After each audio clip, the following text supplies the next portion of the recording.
Rousseau, je suis praticien hospitalier dans le service d'ORL pédiatrique à l'hôpital Jeanne de Flandre au CHU de Lille.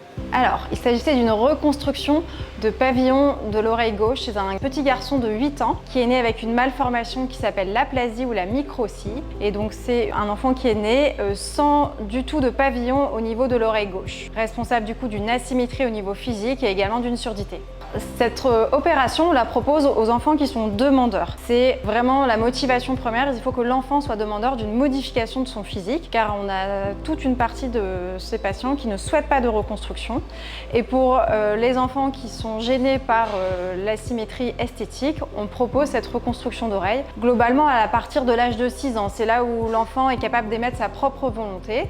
Et les enfants sont suivis par la pédopsychologue qui confirme que l'enfant est prêt, que ses attentes sont tout à fait ajustées au projet chirurgical et qu'il est capable d'accepter les contraintes dues à cette chirurgie. Donc là, pendant 15 jours à la suite de l'intervention, l'oreille est dissimulée sous la coque. Au bout de 15 jours, on retire la coque. Souvent, il y a des soins à faire et au bout de 1 mois post-chirurgie, ça ressemble déjà franchement à une oreille. Il reste encore quelques rougeurs et quelques croûtes, mais au bout d'1 mois, c'est déjà un aspect qui est très satisfaisant. Et plus l'enfant est petit, plus l'oreille est mieux dessinée plus vite.